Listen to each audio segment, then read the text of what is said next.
Hello, Kelsey here, founder of Como, here to help parents and teens turn school struggles into school successes. And today I am joined by supermom Pilar, who I've had the privilege of knowing now for almost 2 years. I actually interviewed Pilar's son, Nathan, a couple of weeks ago. If you have not yet checked out his story, highly encourage you to go do so. It's amazing just as a standalone.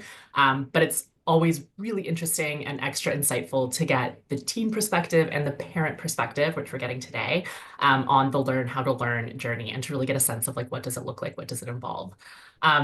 So Pilar, we're going to start actually with like right now. Nate is in grade 12. He's in the IB. Before we throw it back, can you share, you texted me last week or the week before, some good news that I was like beside myself. Can you share a bit about that news? Yes. I feel like this is bragging, but Nathan sent me a WhatsApp message to say, "Hey, mom, I heard from the Canadian university of my choice. I have gotten in to the university of my choice, the program of my choice, the residency of my choice, and they have offered me between two campuses $150,000 in scholarships." So, I mean, it's pretty incredible because one, um, it's so happy for him. I think it is a reflection of his hard work. But then, as a mother, there were times when I was worried about how this was going to go.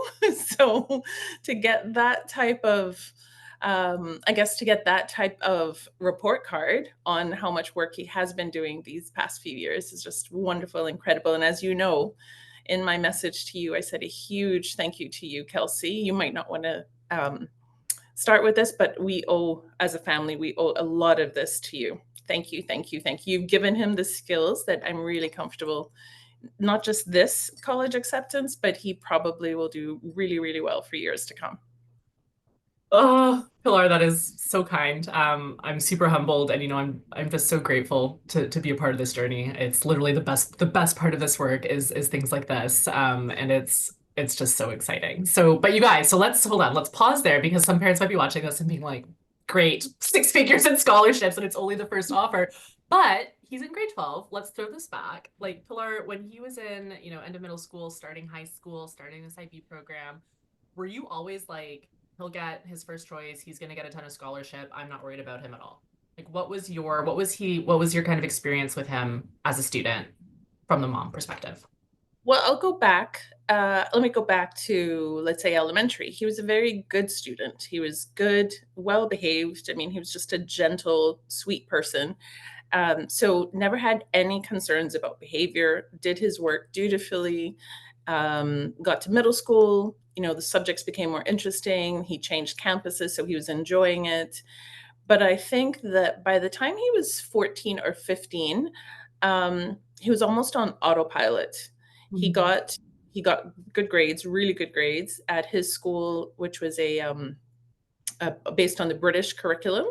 He would always place in the top 5, top 10. Um, got the principal's award year after year. One term he didn't get it, and that led him to double down and be more focused. But he always got good grades. As I said, he was one of the children who I think was about 14. Yeah, he was 14 when we went into lockdown. I didn't check his homework. I never checked that he was showing up for class. He was just a good, dutiful, responsible student, and he was getting good grades all the way through. He finished the first part of the British curriculum in June of 2023. So he sat IGCSE exams, that is based on the British, used to be called O level, but international GCSEs. So he sat 20, I think it was 27 or 31 exam papers in a 6-week period covering 11 subjects. And that's the British system. So they don't make any apologies for the pressure. This is what it is. 70% of your grade is going to come from a final exam that you sit over 2 days. So you might do a paper 1 for physics today and paper 2 for physics tomorrow. Same for Spanish, same for English, same for math. And it's all handwritten. It's not computerized or anything. So he did that and he did very, very well. This was when I think I found you. So he'd sat all those exams in May, June, and I think I found you the end of June and said, would you please work with my son? Because I know he's going to do well up until this point, but I'm not so sure about what's going to happen afterwards. So true to form, he did well in those British exams. He, I think, got all A's, A A stars, stars, Pilar, as he clarified with me a couple weeks ago. Mostly A stars. A stars. Yeah. So in 11 subjects, he did math. This is an important point. He did um, IGCSE math and got an A star. He and a number of his classmates were perceived to be doing so well in math that they had them sit an extra subject called advanced math and sit an extra exam, which is advanced math beyond what is expected of a 16-year-old. So they did that. And he got a distinction, right? He got, I think, 96th percentile or something. So bright, responsible, dutiful, no issues. And yet, when I knew that where he was going to go next was to the International Baccalaureate, which was a very different system to the British system of mainly classwork memorization exams, alarms started going off in my head. They were not going off in his head at all. So he was going to leave Cayman, where we lived, Cayman Islands, and he was going to go to Europe. He was going to go to Maastricht in the Netherlands. He was going to do the IB program. He was going to become a boarding student. And in addition to the rigors of the academic rigors of the IB, he was going to have a very, very heavy schedule of creativity, activity, and service. They call it Ah, CAS. yeah. Um, and there was an expectation that you were going to lead student initiatives. The United World College program that he's in is unique in what they're trying to do and develop in young people. So by July, I was having not mild, like moderate anxiety about how is he going to shift from a very predictable, known, largely memorization education Mhm. system in the comfort of his own home in a small place to a European city where he's a boarder, changing the academic program and all of these other expectations. And that's when I found you. Thank you, Pilar, for that amazing background. I'm so happy that you really outlined really clearly. Like, Nate was a good student. This isn't a case where he was slacking off and had no motivation and like, because we hear a lot of those stories, and I've worked with a lot of those families. But it's often parents who never saw their child struggle are often the most surprised when it turns out that, oh my gosh, they never learned how to learn. They don't have the skills to navigate when things get harder, and it can be quite a shock. So Pilar, I really love your story, and I think it's really interesting, and I'm hoping you can unpack it a little bit before we get into your experience with Nate in the IB. Because I think a lot of parents would look at their kid and be like, you got all of these A's, you sat all of these exams, you sat that extra math exam. Like, I didn't even know that. This is amazing. What specifically put off the alarm bells? Like, yes, it's a boarding school, it's a different environment, all of that. But as far as the actual academics of it and the British curriculum, I mean, it's quite well regarded around the world, right, as a rigorous curriculum. So what kind of sense of I'm forgetting the word right now, like foresense or foreboding did you have that the IB would be different or that he wasn't in some way prepared, given that he had only ever shown you what he was capable of? Well, there are a couple of things. I approached parenthood very much wanting to cultivate in my children life skills. Mm. And I believe that time management is a very important life skill, not because I'm brilliant at it, but because I've suffered from not being good at it. Um, and I noticed this absence of the life skill of time management in April when he was about to start these exams. I said to him, so, do you have a study schedule? And, how are you going to pace your study? What are you going to study on which days? And for a couple of days, he avoided me. I'm very sensitive. He might be watching this, right? So he avoided me for a couple of days. And then, as I can, um, I leaned into it and I said, you have to have a study schedule. And he sort of gave me a very polite, I do not. And I'm like, yes, you do. Right? He ended up Battle of doing the something. will. Yeah. Yeah, he did something, and it was very polite. He's not rude, but he ended up doing something of a study schedule. And I remember I would leave his room, come downstairs, take a deep breath, and I'm like, whatever happens, happens. I am not going to force him to have a study schedule. I'm not. If he cannot see the advantages of having a plan, then you know what? We'll just have the conversation when his grades come, right? So I think that was the first alarm, was that he didn't see scheduling his time as important. He didn't see the risks of not doing it, which to me were profound, but to him, Mhm. kind of laissez-faire about it. So that was the warning. The warning was this resistance to scheduling things. And although Mhm. I'm not brilliant at it, I obviously have some competency in it to be able to function in the business world and as a parent. So it caused me alarm that he was indifferent to scheduling, indifferent. Mhm. And I that think, was where I thought he was going to get in trouble.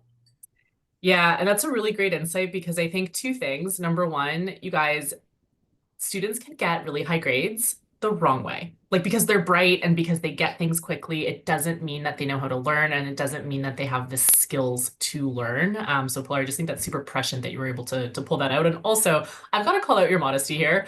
Pilar's a very, very good at time management, runs her own business, is incredibly successful, badass professional, and raising two boys and doing all of these amazing philanthropy things. So just Pilar, let's ring your bell a little bit there. Thank you. Okay, so you're seeing these kind of red flags of like, he's not studying in a way, he's not preparing himself in a way that I know he'll need to do. How did, first of all, how did you find me? And why did you decide to move forward with getting support? And importantly, was Nate on board with it? Like before you met me, just when you initially floated it? Be honest. No, no, he wasn't. Um, so the other thing that I saw with time management, just to alarm bit, was you know, in Cayman, we don't have good public transport. So if he wanted to do something with his friends, he would have to arrange for me to pick him up or for me to drop him there. And I would always say to him, put it in the calendar. Like, don't ask me on a Saturday afternoon at 3 o'clock to take you to play basketball because you don't know if I'm going to be home. Please put it in the calendar as far in advance as you can. And he would, but not far enough in advance because he hadn't planned it far enough in advance. So the time management and not thinking that way was the first alarm. And then I found you because I was looking for something myself. I had switched jobs, I'd gone back into consulting, and I felt like I needed a bit of a refresher on best practices, for um, winning the week. And it actually was winning the week. I was watching, I think you pronounce his name as Demir Bentley. I had signed up for his winning the week class and methodology and loved it, right? It was get yourself together on a Sunday evening, make sure that you know what you want to accomplish, put it in your calendar. And I was thinking to myself, someone has to do this for teenagers. Who does this for teenagers? I searched his set of videos and saw that he had interviewed you. I reached out to you and you were wonderful and warm and open. And I think not long after that, we scheduled a call. It was probably July of 2023. We scheduled a call with Nathan. And he was, again, he's just such a polite person. And maybe he knew his mom was going to insist he at least do the call, that he just showed up and he was somewhat open, right? He was getting ready to do 2 weeks at Oxford. So we talked about it. He never said no, but knowing him, he wasn't excited about it, and it wasn't something that he would choose to do. It was Yeah. something the mom's making me do. Yeah, and that too, there's two things here. Number one, like I've been basically teaching kids how to do school for almost 20 years now, and it's very seldom that they show up with bells on and they're like, that does happen, and it always makes me really happy because I'm like, oh, you're like a little mini Kelsey, but usually kids are like, I don't want to be here. But the other thing is that, Nate did choose to show up. He wasn't excited necessarily, and oh my God, I can't wait to do this. But I can't help kids who don't want to help themselves, right? There has to be that initial opening, and Nate had it. But I do know, and especially knowing him like I know him now, that he was so skeptical and reserved and in his head. And he actually admitted this, Pilar, in his interview. He was like, I don't need this. He's like, I'm built different. Like, I'm good. I don't need any of this. I'm gonna give lip service. So maybe let's talk about when that changed, because there was definitely a sea change. When he flew off to the Netherlands, he started the IB program. He obviously loved it in so many ways and had this booming social life, and all these things. But Pilar, maybe talk a bit about the academic transition and what you saw happen. Yeah. Well, he had to choose his subjects. He got the subjects he wanted. So he chose math, biology, economics, English, Spanish, and global politics. I think global politics was not his first choice, but he ended up with that. And of course, he would do higher level math at IB. I mean, you've been brilliant at math your whole life. Why wouldn't you? So he got higher level math, and he got the one he wanted. I think was analysis and approaches, or whatever that one is. Anyway, he's there. He's loving it. I mean, he's got friends from Lebanon and China and Italy and the Netherlands. So it's a wonderful experience. They're doing all the things they do. Independence, right? So he's not at home. He's living on his own. But I think it was week 3 or week 4 when he got his first math test. And that math test, they score out of 7, so 1 to 7. He might be embarrassed for me to say this, but I think he got a 2. He shared it. It's okay. He owned it. He did get a Okay. two. Two out of He got seven. he got a 2 out of 7. And I think there was mild panic. And then the next test was not much better. I think he got 2 like that. And he started saying, well, maybe I need to drop to SL, the standard level from higher level.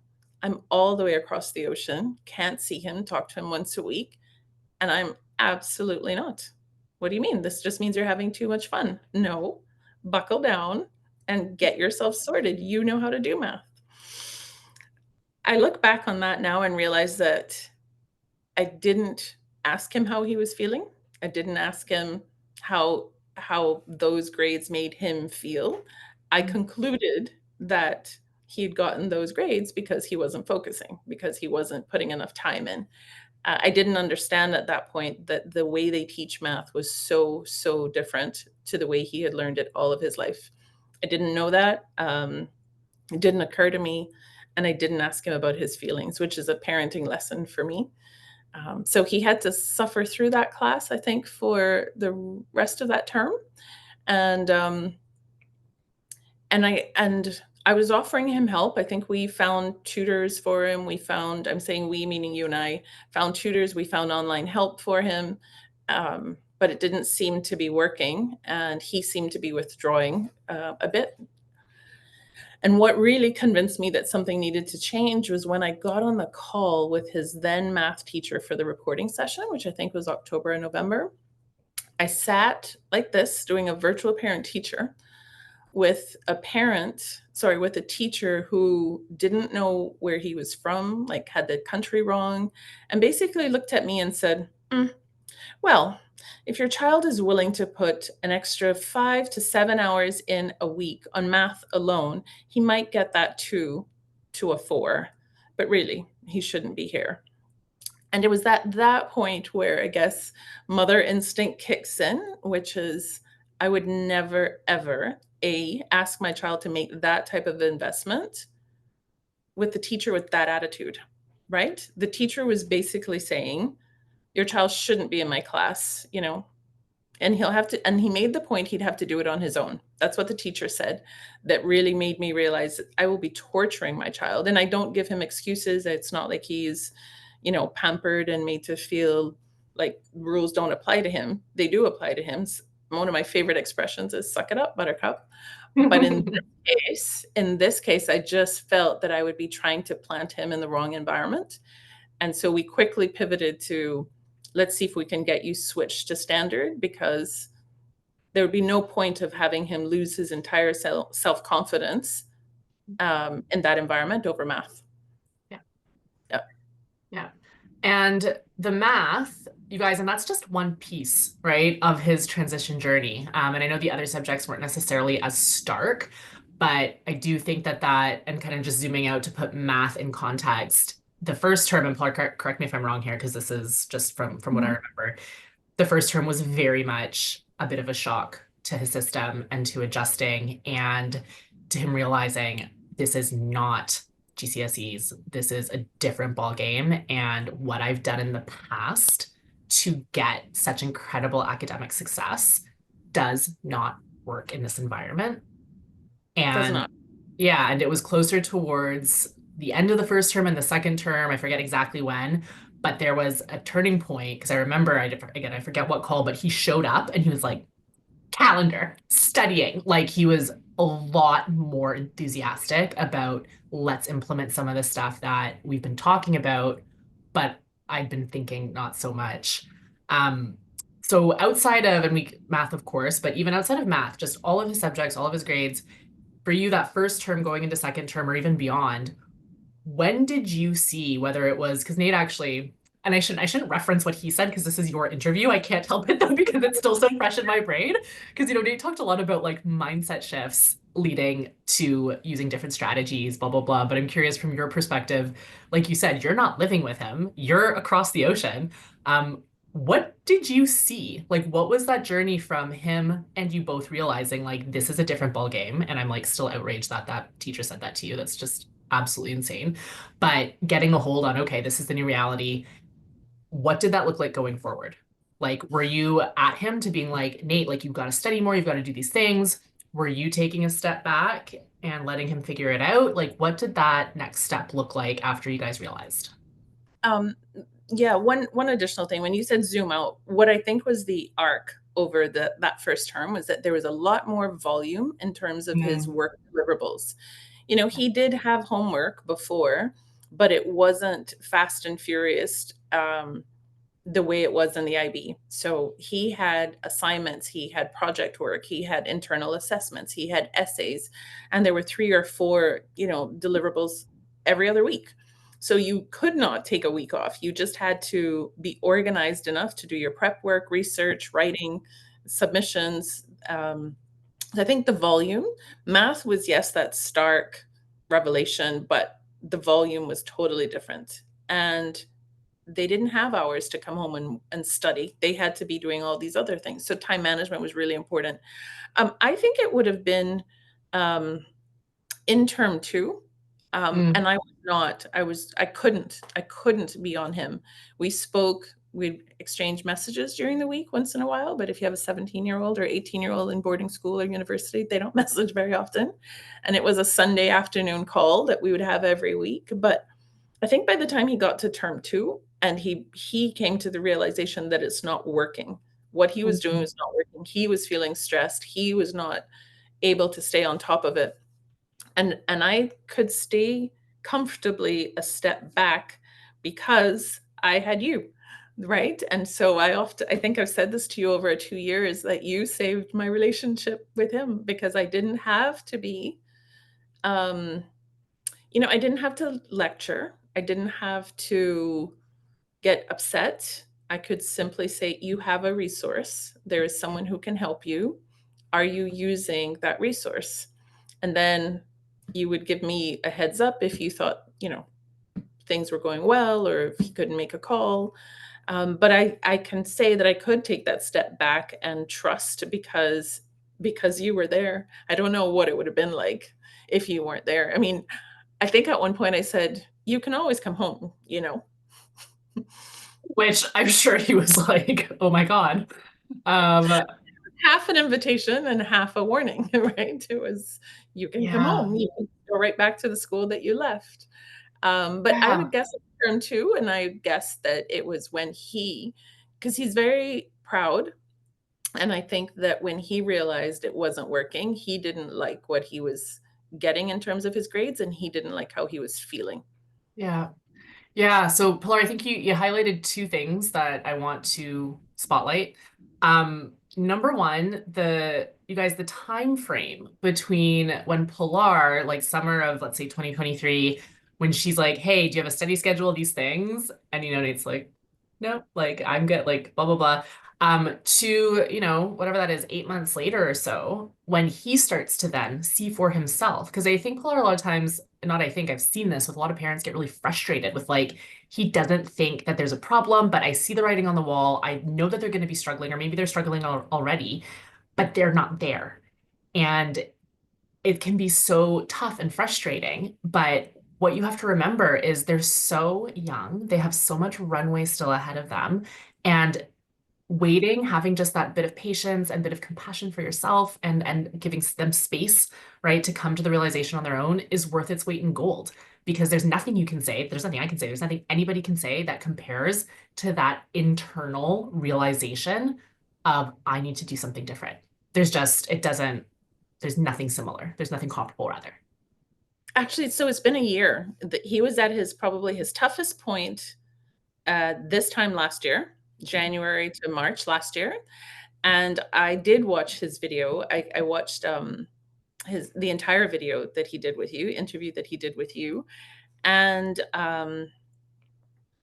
well, as a parent, he might be listening, but as a parent, I feel like I I can relax a bit now. I mean, he's still young. He's still just turned 18 and he still has university ahead of him, which will present new challenges, new temptations. But I feel when I listen to him talk and what he said about taking ownership and his mindset, I feel like that's what every parent wants for their child. Mhm. He owns his learning and he is now committed to the things that will help him thrive, because Mhm. he's still not saying he does not care to, dedicate his entire 24 hours of every day of every week to academics, which is wonderful. But he knows what it takes and he owns it. And I loved hearing him say that he has to take ownership for his learning, which it's like, yay. It's huge. So here's a question. And I don't necessarily expect you to have an answer, but I'm curious because I was thinking this. Like you guys with Pilar and with Nate, and we see this with a lot of students, it's often when you experience the struggles and you experience the panic that comes with either bad grades or feeling overwhelmed or whatever, that those struggles lead, right, to the realization and the taking ownership. But Pilar, what are your thoughts on like either in hindsight or just in your own experience? Do you think it's necessary to go through those struggles to get to that place? Or do you think there's a way to help students who feel like they don't necessarily need to build skills or use new strategies to kind of get to the other side without going through the struggle in the middle? Like, what are your thoughts on that? My thought on that is you have to start early. If it Mhm. is a habit, if it's just a habit, in fact, I have a 9-year-old I'd love for you to start working with now.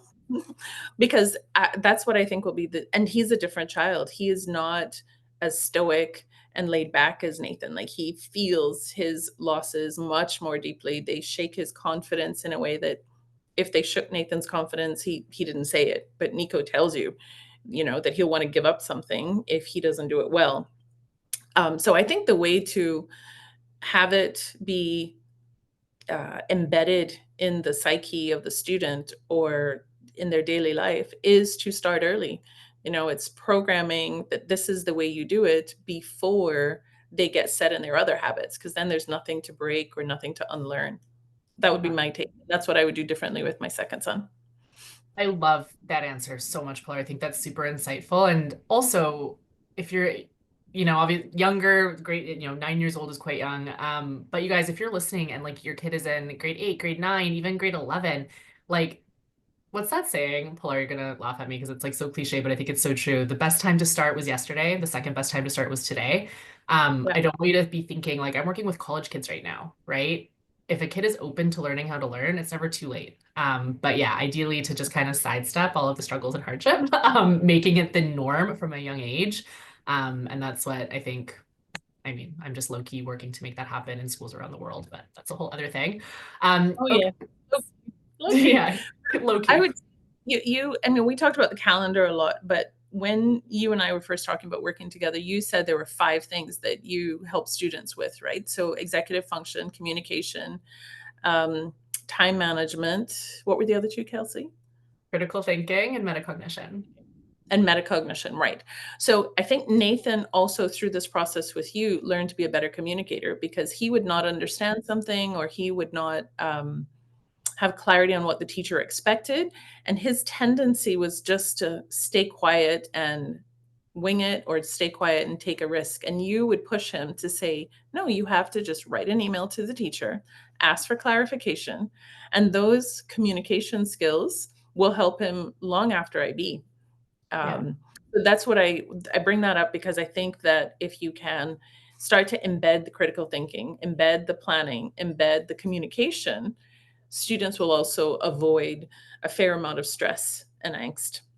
Yeah, definitely. And I actually really love the example that you gave of like the resourcefulness, like reaching out to teachers, because in my experience, so many students look at stuff like that and they're horrified. They would like never reach out to a teacher. They don't even know that they should do that. And it makes them feel like stupid or bad, all these things. But to normalize it and to be like, and this is always the approach I have with every kid I'm on with. I'm like, of course we should write the teacher. And I position it like it would be foolish and crazy not to, and just flip it on its head. And it's like to see them have that sense of like, oh, I can actually just do that. Like I don't have to ask permission or like whatever. It's like you can just do that. You can just ask for clarity. You can just use the resources at your disposal. Yeah, it's always a really cool learning curve. And that's a skill that they will use if they're interning for the summer, if they're, working in a well, not even working, if they're volunteering with an NPO, being comfortable to ask for clarification or to email someone that you perceive to be in some position of authority is a life skill, right? And it'll make them more confident. It'll probably make them a better volunteer, a better employee.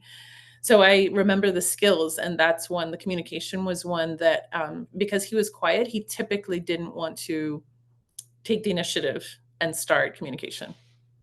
Yeah, and that, I mean, I honestly think, and I could go off on a tangent here. I will not, but I just think that is so the crux of we talk about learning how to learn because I think a lot of people they don't know what that means, right? We're not taught how to learn in school. We're taught subjects.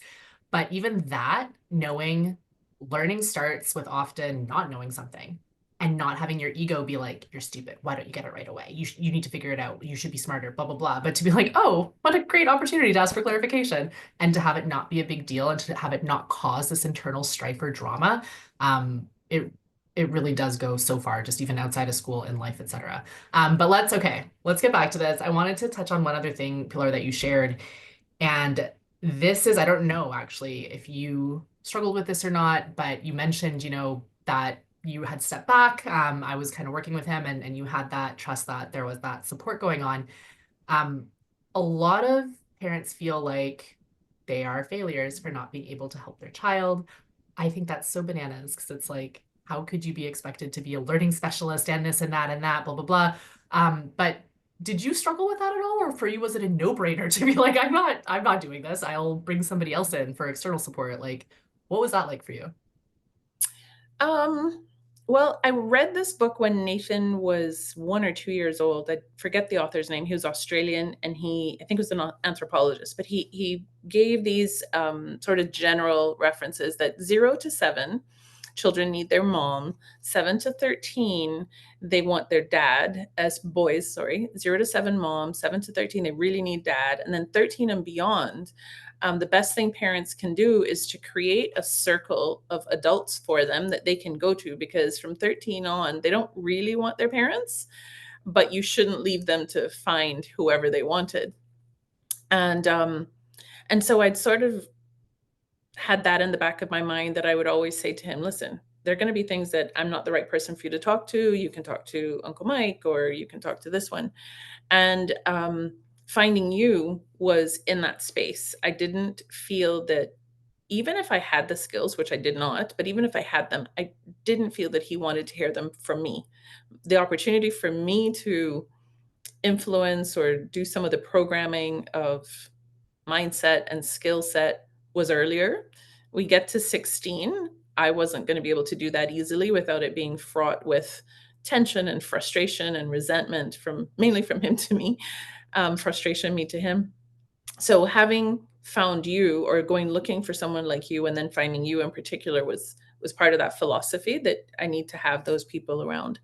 So I would not have tried to do it because I didn't have the experience or expertise, but I also would not have tried to do it because I think teenagers are going to be more open to hearing it from someone else. Yeah. That's so well said. I'm going to be Googling that book as soon as we're off. I never heard about that, The Circle of Adults, but I love it. And I think a lot about having different stakeholders is such like a business corporate word, but just like having Mhm. different people in their success network Yep. is awesome. Yep. And yeah, Circle of Adults, that's super cool.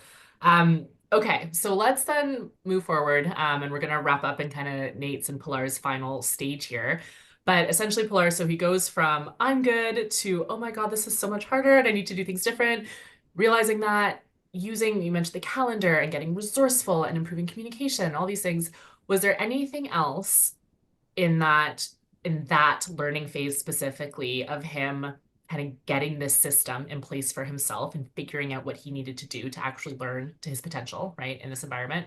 Anything we haven't touched on that you think really moved the needle or that was a game changer? Mm,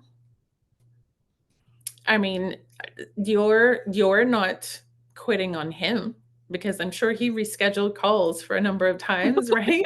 A Yeah. different a, a different consultant. I mean, you seem to have a way of connecting with teenagers because I think someone else who was just taking this more as a business or a job would have been justified in saying, okay, I think we've come to the end, let's just leave it here. And you didn't give up on him.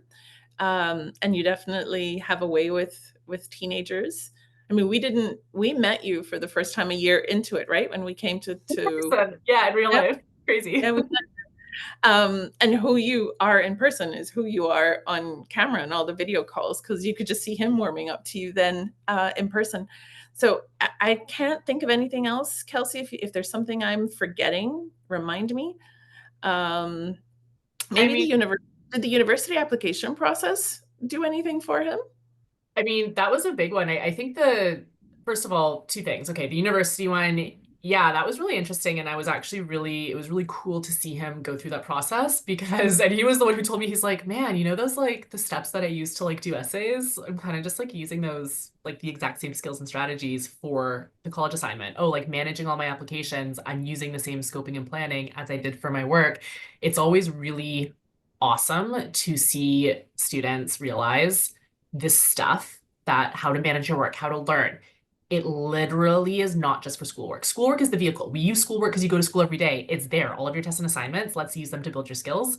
But, and he'll be like, yeah, okay, transferable skills, whatever. But then he was like, oh no, it's true. I actually use them for everything else. So for the college applications, that was a big thing.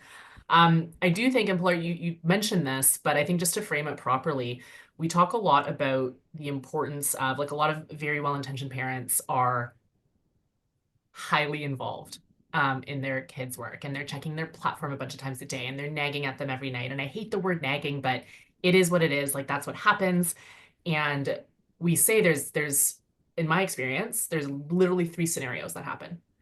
Number one, if a parent does not step back, the child cannot step up. You deprive them of the time and space to stand on their own 2 feet.